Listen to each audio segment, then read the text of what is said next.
Superior Tribunal de Justiça autorizou, a pedido do Ministério Público Federal, mandados de busca e apreensão contra o governador de Santa Catarina, Carlos Moisés, e outros 2 ex-integrantes do governo estadual. As medidas cautelares, determinadas pelo ministro Benedito Gonçalves, estão sendo cumpridas pelo MPF em conjunto com a Polícia Federal nesta quarta-feira. O objetivo da operação é subsidiar o inquérito que apura fraudes na compra de respiradores para enfrentamento da pandemia da Covid-19 no estado. O contrato sob suspeita movimentou 33 milhões de reais. O caso tramita sob sigilo e, por isso, neste momento, não serão divulgados os nomes dos demais alvos das buscas, bem como a íntegra das peças que compõem o inquérito. Com as medidas, os investigadores buscam provas da relação entre o governador, sua equipe e empresários que venderam 200 respiradores ao estado de Santa Catarina. As investigações revelaram indícios de participação do chefe do Executivo Estadual na contratação da empresa Veiga Med. Ao STF, a subprocuradora-geral da República, Lindora Araújo, afirma que as buscas são necessárias para aprofundar as investigações e para verificar se a ordem de pagamento antecipado partiu do governador Carlos Moisés.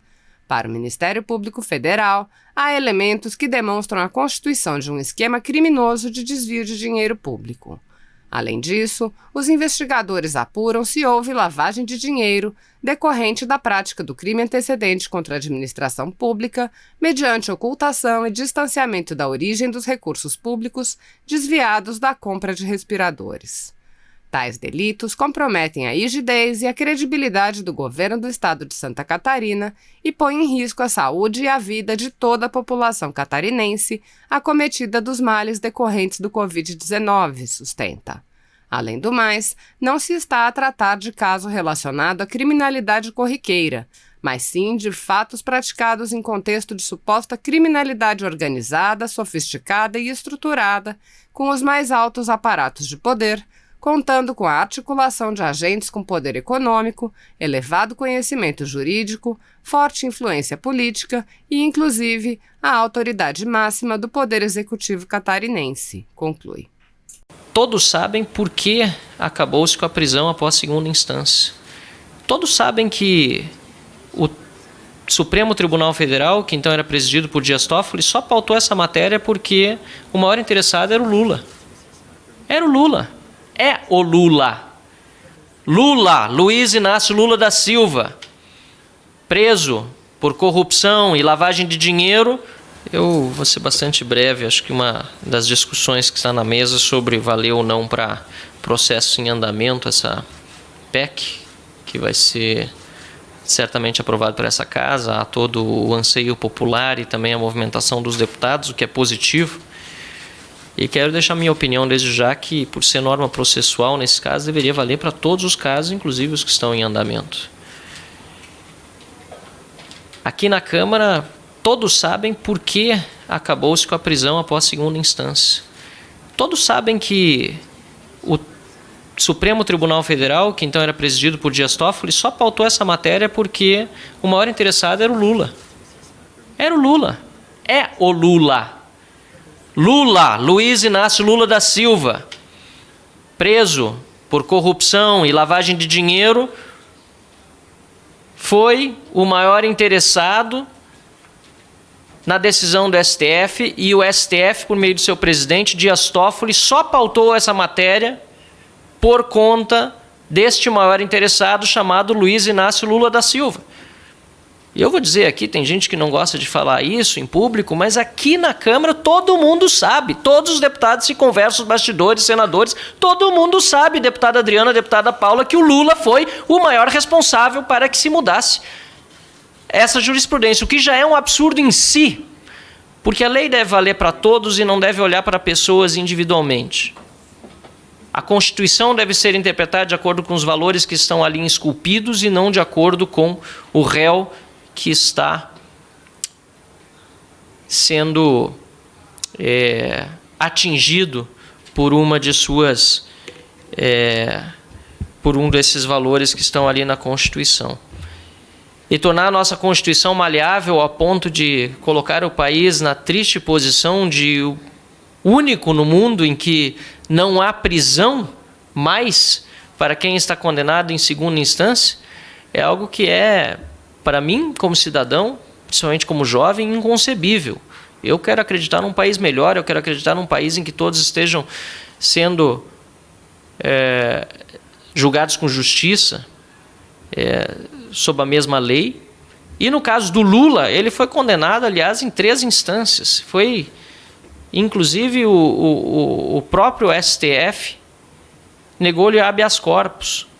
Então nós temos uma situação anômala no Brasil, que é histórica, em que, a depender do poder da pessoa que está sendo investigada ou do poder da pessoa que é ré, muda-se a interpretação constitucional. Isso é um absurdo. E eu repito, deputados aqui na Câmara sabem, todo mundo sabe. Se alguém quiser dizer que eu estou errado, fique à vontade.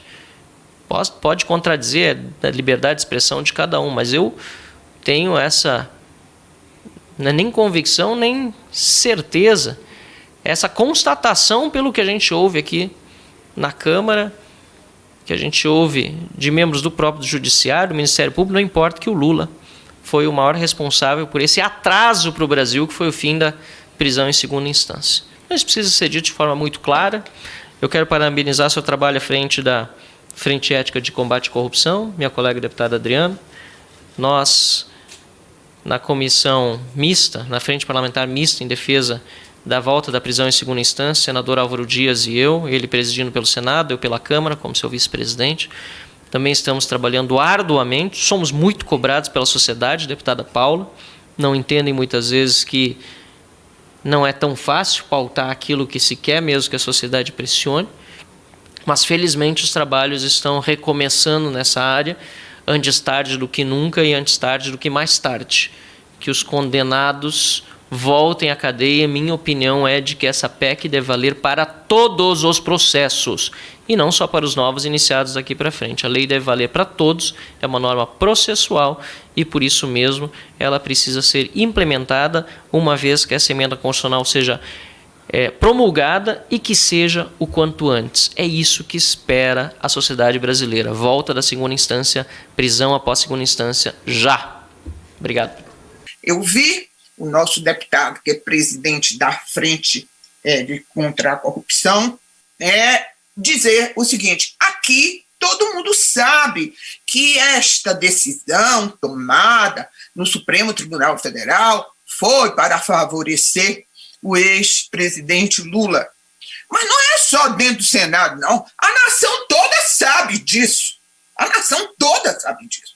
E isso aí é o que me causa mais indignação como magistrada que fui, porque isso desmerece o Poder Judiciário. Isso desmonta a credibilidade do Poder Judiciário. Porque, para proteger nós abrimos a porteira. Podemos, a partir de agora, proteger qualquer com simulacro de interpretação.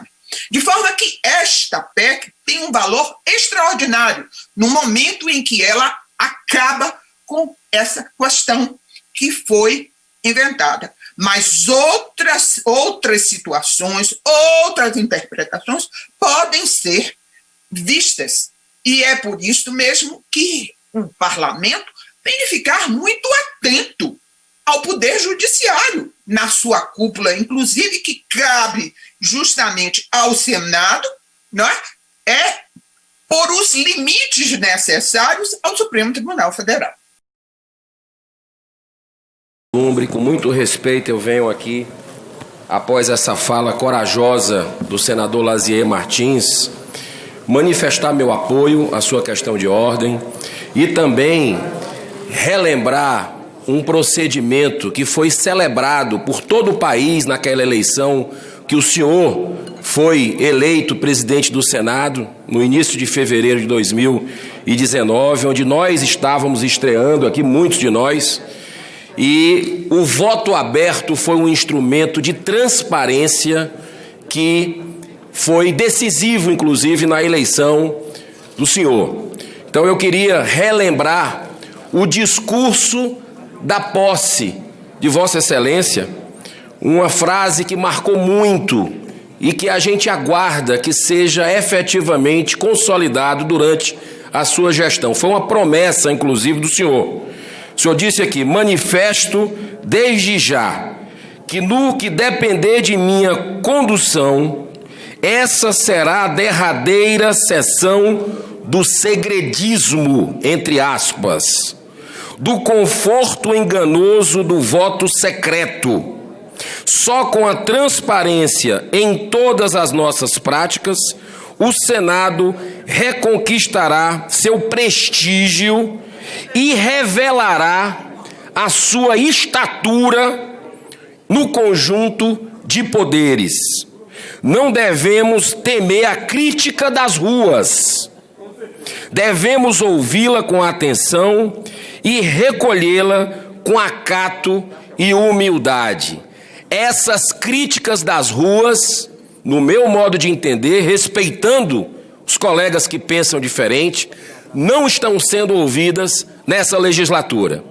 Diversos pedidos de impeachment de ministros continuam sendo engavetados, diversas CPIs da Lava Toga, a prisão em segunda instância, são demandas legítimas da sociedade que essa casa não tem atendido. Então, eu espero ainda que nessa legislatura, que eu trabalhei inclusive para a sua eleição, como outros colegas aqui, que a gente tenha o cumprimento desse compromisso. Muito obrigado. Está encerrada a votação.